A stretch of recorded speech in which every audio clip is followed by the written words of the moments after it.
Hey guys, this is Camfrey15 back at it with another video for you guys, and I'm back with another Fairy Tale 100 Year Quest manga chapter review for you guys. And even though the chapter came out a day late, well, in terms of the unofficial translations coming out, regardless of the fact, it took a while for this chapter to get out. It's actually been a long time. It's actually for the last couple of weeks. It's always now it's like taking a long time for these translations to come out and everything. I don't know if it's because some of the more main websites are going wide. Like I know typically back like way back when I first started these reviews, I would typically, get my chapters and read them off sorceryweekly.com, but I'm guessing the website had like shut down probably because of copyright and everything, but you know, whatever way you can get access to the 100 Year Quest, manga, because it's not on like a Viz Media or something like that. I wish it was, then it would be more easier to be accessible. But 100 Year Quest chapter 108, 108 came out, and what an eventful chapter, just from the standpoint. We pretty much get the revival of Doragmag finally coming into the picture. Now, pretty much that's kind of the whole thing that kind of just happens this chapter, and then Elf Sarah at the end of the chapter kind of makes a mention of how is he able to, what was the purpose of you creating the labyrinth for his heart and everything. So we'll get into it and stuff like that. But yeah, that's kind of the biggest thing that happened this chapter and stuff like that. So yeah, that's pretty much kind of it. Now, hold on a quick second, guys. Okay, back. So anyways, let's get this chapter review started. So this Fairy Tale 100 Year Quest, chapter 108, titled The Earth's Awakening. Cover page is of Lucy, Natsu, and Happy all eating Odin. And apparently Happy, his tongue is on fire. So yeah. Anyways, we pick up right where we left off last chapter from the whole standpoint of Celine literally having a hole through her chest, and it looks like she's on the brink of death, and it looks like she's going to more than likely potentially kick the bucket and die. Sadly. Hopefully she stays alive. Hopefully. Natsu obviously screams out Ingina, and Ingina is obviously taunting Natsu. He's like, dude, I did you a favor. You're supposed to defeat one of the 5 dragon gods, man.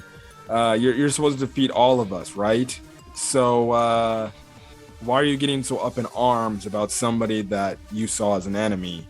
And he's like, were you on Celine's side to begin with? And Natsu, he gives pretty much his whole speech of the whole standpoint we've seen in the past in the entire series of Fairy Tale, is that the one thing that ticks Natsu off is when you are essentially hurting what you would deem a friend or a comrade or an ally. And we know from even way back at the start of the series, of this entire series, that Natsu, that's one of his biggest pet peeves, where he does not like other people attacking their comrades. And he's like, you attacked your comrade. Why would you do that? That makes me sick at the end of the day. Now, Igni, obviously, he laughs it off. He's like, Celine, me and Celine a comrade? Oh, please, get the fuck out of here, bro. Me and Celine were never comrades. We were enemies. I never saw her as a comrade, unlike somebody that I know named Doragmag, and stuff like that. And obviously, this voice comes out of nowhere, and he's like, oh, a comrade? And Celine, who's pretty much literally on death's door, Happy and Suzuku, they hear the same voice too, and they're wondering what it is.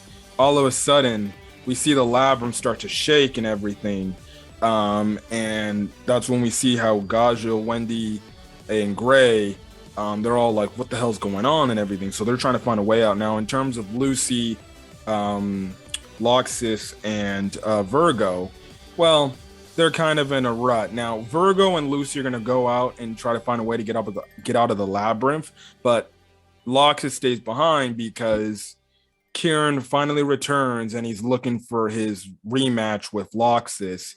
And he pretty much challenges Loxus as saying like, oh, You're not going to get away this time. The two strongest people inside our guild, inside our individual guilds, are going to go out. And obviously, Lux is like, well, then that means I'm going to stay here and kick your ass, pretty much, and stuff like that. So, yeah, it seems like Loxus and Karen, we're going to get the climax to whatever fight that they continued on early in this arc. So it's going to be very interesting to see. I don't know where the next chapter is going to go. I feel like the next chapter is probably going to be a half and half between Natsu versus Doragmag, and then we're going to cut over to Loxus versus Karen. Pretty much Karen is like the only Diablos member that is still standing, other than Suzaku, I guess. But I think a lot of people speculate that Suzaku might end up joining Fairy Tail after this arc is over and stuff like that. So, yeah. Anyways, like I said, Loxus tells Virgo, take Lucy away and go find a place out of here. I'll take care of freaking Kieran here. Now, the voice of Doragmag goes on to say, you haven't come to my grave 100 years and you still consider me comrades. And Celine's like, that voice, Doragmag. And this whole thing, this hand comes out, and lo and behold, everybody's in shock, and we see the dragon form of Doragmag appear, and he looks pretty intimidating, to be honest. Honestly, the way Doragmag looks like, if you haven't seen, well, you should have seen all of Fairy Tail, but this dragon form reminds me of that one dragon back in the Grand Magic Games arc that went through the Eclipse Gate, the one rock-looking dragon, the one that Cobra fought. He looks like that type of dragon. So it must have been like another Earth-based dragon or something, or maybe that was some sort of, I guess, relative or, sort of different type of Doragmag type of Earth dragon right then and there. So yeah, but that's what Doragmag kind of looks like. He looks like that Earth dragon we saw in the Grand Magic Games arc when he came through the Eclipse Gate and everything. So yeah, now Igni, this entire chapter, he was smiling. He was like, what the hell? He's like, why visit a grave of a guy who's still alive? And Doragmag replies by saying, thanks to you, Sarah, I've been asleep for way too long. Now, this entire chapter, he goes on to mention Ignia as brother. Now, I'm guessing you can interpret this as, I guess, any type of way. They don't really specify like why they call him brother. It could be like maybe an adoptive type thing, or something like that. But I think kind of a whole thing of maybe brothers in arms and stuff like that. Like, two best friends that are super close, that in all honesty, they're just like brothers. They know each other very well and stuff like that. And they're like brothers in arms. So I'm guessing that's what he's meaning by that, unless, Igni is like, no, you can come join the family and stuff like that. But he doesn't reference Natsu as like, oh, so you're my other brother or something like that. Like I said, I think it's more than likely just a mention I think it's just a meaning for like brothers in arms or something like that. It makes the most sense for that logic. So yeah. Anyways, Igni is just like, it's been a while, Doragmag, and stuff like that. Now, Suzaku's like, what, this is Doragmag? This is the guy, not the dragon who created this labyrinth? And Doragmag goes on to make the mention, it's finally ready. And Igni is like, I know. And they go on to make this mention about, we'll start this plan they have at this promised place. And Doragmag's like, go ahead. I'll take care of these feeble humans that look so tasty right now. Now, to go off before I continue on the chapter, we don't know what place is he talking about. It's got to be some special like place. Where that is, I have no idea, but yeah. Anyways, we get this banter a little bit between Doragmag and Ignia, and Ignia is pretty much telling Doragmag, listen, dude, I don't care what you do. If you want to kill the rest of the humans up in this labyrinth, I don't give a crap. Kill them.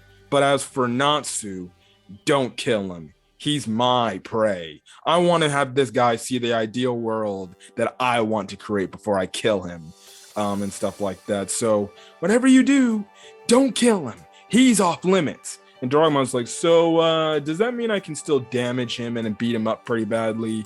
And Ignia's like, I don't care what you do, just don't kill him. That's all I care about, and stuff like that. So, yeah. Now, it's gonna be very interesting to see the world. What world Ignia is trying to make, unless they specified it earlier a long time ago. Again, if they specified it earlier, please leave that in the comment section, because my thing is I don't go back and reread these chapters before I read a new chapter. One, it's too long, and then two, I'm just too lazy to just go back and dig down deep of, oh, what's Ignia's mission, what's his plan from what chapter.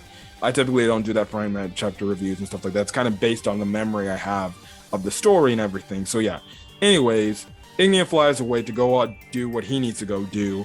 Natsu is like, come on, Happy, let's go get him. But Doragmag gets in his way and he's like, you see, Ignia's brother, I don't want you. You can go right ahead, leave right ahead, but I don't want you to regret it when you come back and you see all your friends dead. I don't want you to have that regret of saying, oh, if I only stayed, maybe my friends would still be alive. That kind of thing. He's taunting him and shit like that. Obviously Natsu's pissed and he's like, yeah, you're an open book. So then the thing is, Doragmag's like, well, it don't matter anyways. You couldn't beat me up even if you tried. So yeah. But because of the knowledge I gained from Elsera's heart, I know how strong you are. And stuff like that. So then he reverts back into his human form. And he goes and say, maybe I can't use my real power right after waking up, but you might actually be a good match for me. And you get a pretty badass looking shot of Elsera. In all honesty, I think freaking Doragmag looks, if you ask me, I think he looks I thought Ignia looked cool, but personally, if you ask me, I think the best dragon, or I think the best badass looking human form for one of these dragons, and that goes for all the dragons, like even if you want to count Acnologi in it too, Doragmag takes the cake. He looks legitimately badass. Now, you can kind of say he looks a little bit like Azumi, the guy who was from Grimoire Hearts, but I still feel like this design is still pretty unique. He's got like pretty cool damn dreads. He's got like this crest, like I guess you could say this cross mark across his chest, as well as he's got like, I guess you could say a necklace like thing, but the necklace is legit like rock stones in his like chest area. I think he looks pretty cool.